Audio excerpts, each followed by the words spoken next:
Hi guys, I just wanted to talk about a story. Here, I'm gonna take these off so that way you can see me. About a reading I just had this week, and of course I won't give like names or exact details so that way nobody knows who these people are, but and I just wanted to share with you a tidbit about what comes through in my readings, because as I'm progressing in this and as I'm really learning and studying who I am and what I can do and how my connection is and all of that mumbo jumbo, I'm realizing the common denominator, which is giving people different perspective, giving people different angles, different scenarios to kind of look at certain situations, which is why I've been called to really talk about the journey of souls. And really elaborate a little bit more on why things have to happen and sometimes the way that they do. In order for you to truly understand this concept, you have to remember that we are humans and we have human emotions. So souls, like you watching this, you're a soul having a human experience. So with that comes human emotions. And sometimes the soul was sent here to understand those emotions. So sometimes that's what takes a little minute to process. And that's why sometimes you have to go through big events in your life to achieve those emotions, like grief or like divorce or whatever, right?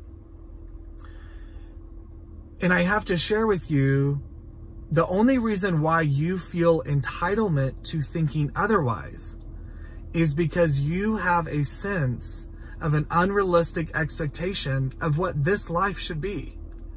Think about it. The only reason why you think that certain relationships should be the certain way is because of movies. Because nobody in your life has the perfect family.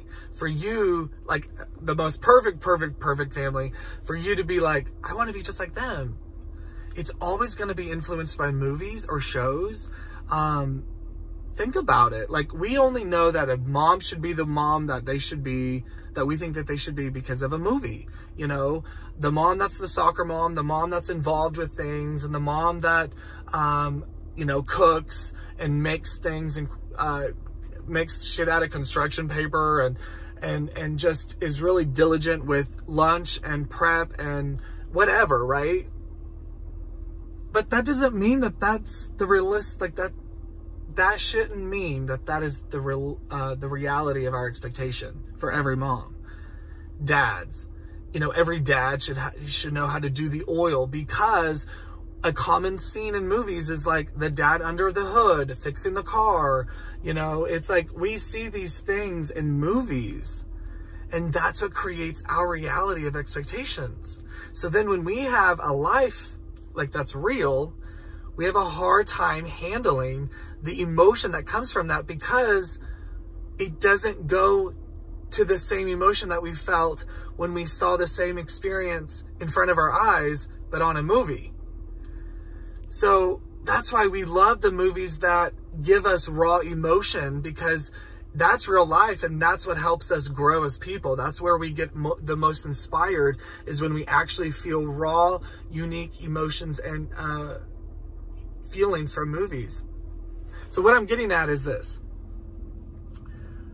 You pick this journey, and in addition to that, your soul is experiencing human-like emotions, because that was the intention of this lifetime.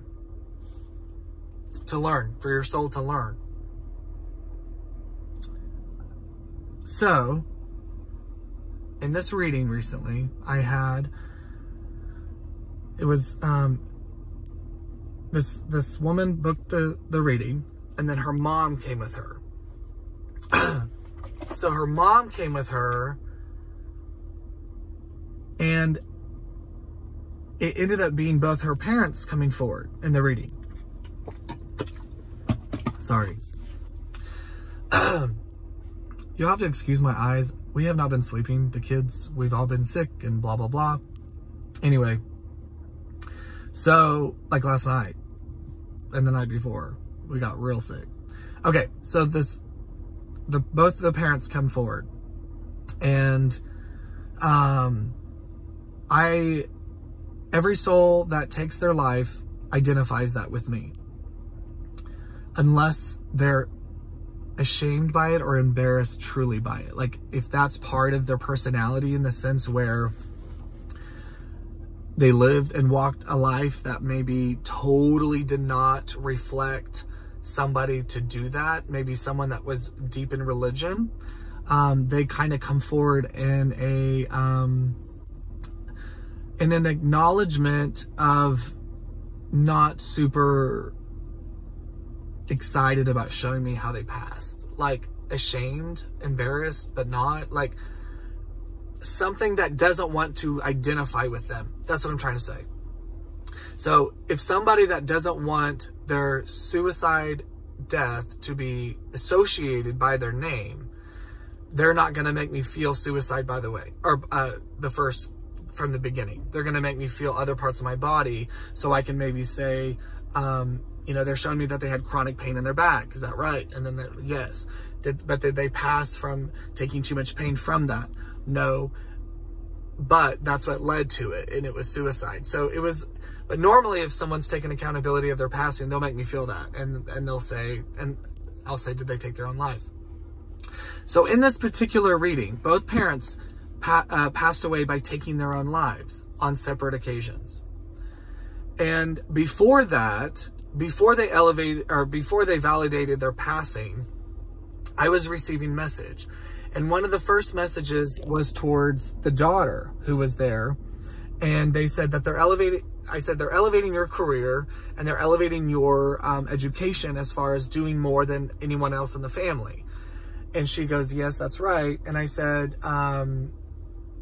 there's something about your job that's super important, or something, I can't remember. And then about 15 minutes later goes by, other validations come through, and then we finally get to the part where it's acknowledged that they took their own lives. And then the daughter said, I'm in mental health. That's what I do. And I said, okay.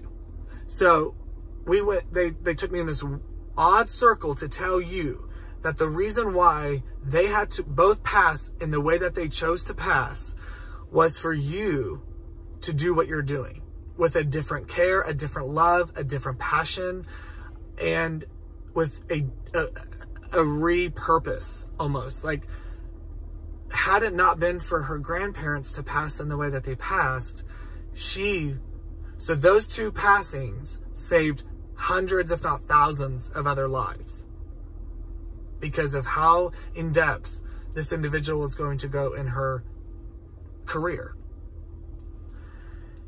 All of that was said to release anger in how they passed, to continue the healing process with the grieving. Because by finding a different perspective and finding a different understanding, with that changes the point of view, changes the point of view of everything. Because also what gets let go is the feeling of it could have been prevented, which the mom had. She felt like she could have done something to prevent the passing of her mother. She was on the phone with her right before, and it let go of that burden and that guilt. There was so much that was released in that space. You guys don't understand.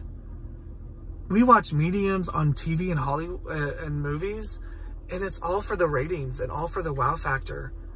But what you're not seeing is other stuff like this.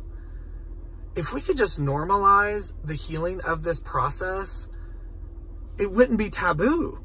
But what sucks is that people are using it and going and doing it like in witchy woohoo stuff.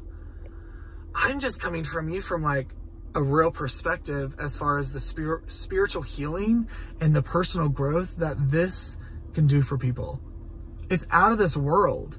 Like, and you would think that I was a trained therapist in the messages that comes through, but I'm not. I just can understand what the information is coming from either spirit guides, which we all have spirit guides, and then we have guardian angels, which are our loved ones. Spirit guides, so we're all assigned a guide at birth, which is why a lot of you guys come to me and say, I've always felt eyes on me from day one of my life. Yeah, because we have a spirit guide. And that one main guide gets us through this entire lifetime, this go around. And then we have other spirit guides who help us in certain areas of our life based on what we're going through. So if you're going through certain emotions that are normally connected to maybe like divorce, or if you're going through like something in school, or if you were, we'll say if you were abused in a certain way, you're assigned a guide to get through that, because unfortunately that is just how our souls learn the lessons that we need to learn, which is why not everyone gets abused in every area of abuse, and why certain ones get abused. Or it's also positive, like souls need to know what it feels like to have money. Souls need to know what it feels like to live in bigger spaces, smaller spaces, which is why every housing is so different all over the world, because souls need to experience certain types of everything. And so reincarnation is real. It may not be in the way that you think reincarnation is, but your soul does cycle back. Anyway, I can do a whole video on that. I could do a whole video on how we measure soul age. I can do a whole video on so many other things, but this is just about knowing that these readings give such a different perspective on a lot of things in your life. And it is more than just the entertainment you see on TV. It is more than just the ratings. It is more than just money. It is more than anything. In fact, if I didn't have to pay my bills, and if the world wasn't crazy high expensive, I wouldn't charge. I literally wouldn't charge. But that's just how passionate I am about this, because I've gone through my own trauma, my own life that's been a BS tunnel and still has its moments. I'm just saying, like, I understand what it's like to be in a funk and in a trench, and even thoughts of suicide and depression and not feeling belonged and not feeling loved or understood or validated. You know, I'm coming from a very, very raw place of my own experience. So, and I'm going to tell you that that's why I know how to interpret the information that comes through, because the communication and how it comes through is they'll make me feel certain things in my life to know how to translate the information. So anyway, I say that to tell you that part of my spiritual journey was gratitude. I'm just so grateful for my journey. I'm so grateful for my abuse. I'm grateful for the relationship divorces in my family. I'm grateful for all of it. The bullying, the name calling, because now when I sit in front of a 10-year-old, which just happened, her spirit guides can make me feel things that I felt when I was younger. And that's how mediums communicate. So I'm telling you that now I've divulged myself so much and surrendered into this gift that I'm understanding why I was called to do this. And it's not for entertainment. It's not for the wow factor. It's not about me. It's about acknowledging certain things in certain people's lives that nobody has done before. But I can allow my journey and my experiences to be reflected back on how people's spirit guides or loved ones come through with. And I can know exactly what they're talking about. Therefore, getting my participants, the people in my readings, out of their trench, out of their funk, to heal, to grow, to not kill themselves, to literally live better. That's what I do, you guys. That's what this is all about. Like, nothing to be scared of, nothing to be worried about. So I would come excited. I would come like pumped, like, yes, like give me, like fill up my cup. Like that's what I would be. Not scared, not nervous about booking, not afraid that somebody won't come through. Like, you will have somebody come through. I promise. You'll have way more than you think because we are surrounded with loved ones. This was a very long video, but I just wanted to explain all of that. So I hope this connects with you and resonates with you. If you're interested in more information, you can check it out at readingswithbrandon.com. But I just want to encourage you to invite yourself to a new kind of experience. And I hope to be a part of it. So anyway, thank you for watching.